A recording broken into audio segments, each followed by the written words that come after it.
Perkenalkan, nama saya Anggun Rizviani, saya perwakilan dari kelas 93. Saya di sini akan menyampaikan hasil literasi saya yang berjudul Hormat dan Santun. Pertama-tama, sopan dan santun. Sopan dan santun adalah perilaku dari seseorang yang mencerminkan diri seseorang itu sendiri. Jika kita memiliki sopan dan santun, maka kita akan mudah diterima dalam pergaulan. Bahkan kita akan bisa dihormati seseorang. Tetapi jika seseorang tidak memiliki sopan dan santun, maka tidak akan ada seseorang yang bisa memperlakukannya dengan sopan dan santun pula. Tatanan-tatanan nilai ini merupakan dari ajaran moral, agama, dan budaya. Dan karakterlah yang telah menuntun kesopan dan santunan kita.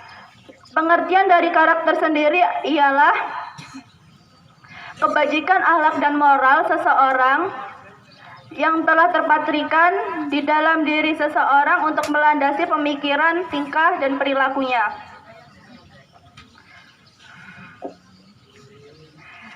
Sopan dan santun perlu kita tanamkan dalam diri kita sejak mulai dini, sejak usia dini. Dan santun berkaitan erat juga dengan etika. Etika memiliki arti nilai dan moral serta perilaku seseorang yang sudah ditanamkan sejak lama, sejak dini. Etika yaitu tatanan cara.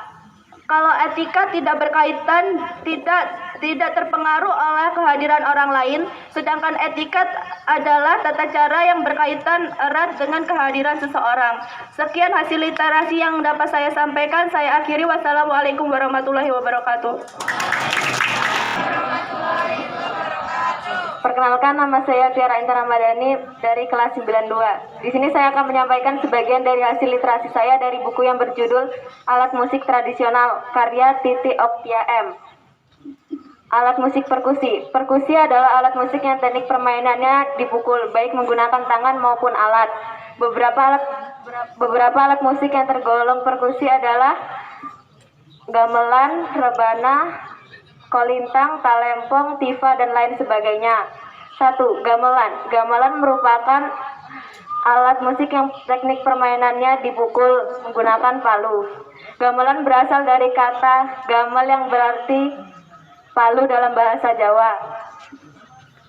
Sebuah gamelan biasanya terdiri dari gong, lonceng, metalofon, drum, seruling, dan alat musik senar lainnya yang terbuat dari perunggu, baja, kayu, dan bambu.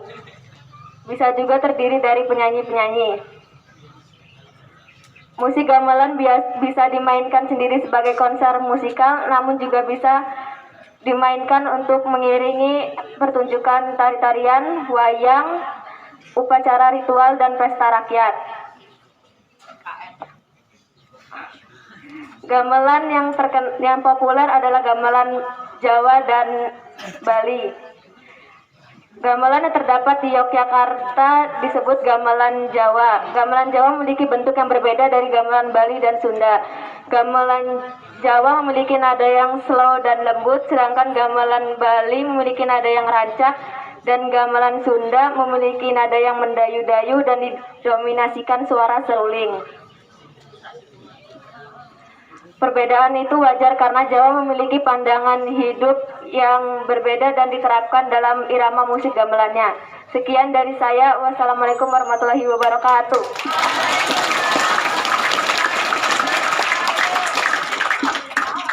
Assalamualaikum warahmatullahi wabarakatuh.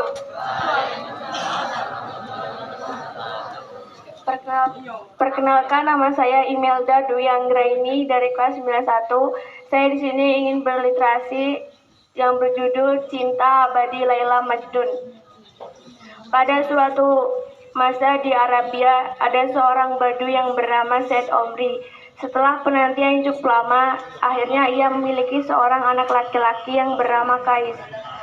Memasuki usia sekolahnya, ayah Kais memasukkan Kais di sekolah khusus para bangsawan dengan guru-guru terbaik. Prestasi Kais di sekolah sangat menonjol karena ia menguasai seni baca lukis yang sangat baik. Kais pun tumbuh menjadi pemuda yang pandai, gagah, dan juga rupawan. Tentu saja Said Omri sangat bangga kepada anaknya. Segala cinta dan kasih sayang tercurah kepada anak semata wayangnya itu. Pada suatu hari di sekolah Kais kedatangan murid baru, anak perempuan yang sangat cantik yang bernama Laila. Singkat cerita, Kais dan Laila saling jatuh cinta. Ayah Laila tidak merestui jalinan kasih mereka. Ia mengurung dan melarang Laila dengan keras bertemu dengan Kais. Laila tidak pernah mengurangi kesetiaannya kepada Kais. Bahkan setelah mendengar berita tentang Kais, ia pun tetap semakin pekat pula kesetiaannya. Terpisah dengan kekasihnya, kejiwaan Kais tergoncang. Ia berubah menjadi gila atau Majnun.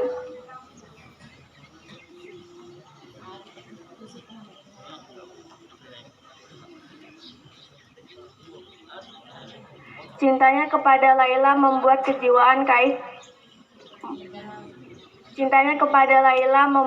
membuat Kais kehilangan kemanusiaannya. Ia lebih memilih binatang-binatang rimba menjadi sahabatnya dibandingkan dengan manusia. Meskipun terpisah dengan kekasihnya, Kais mengiringi jiwanya untuk melebur bersama Laila. Meskipun di dunia mereka tidak bisa bersatu, tetapi kematian telah memberikan hadiah keabadian untuk mereka. Sekian dari saya. Wassalamualaikum warahmatullahi wabarakatuh.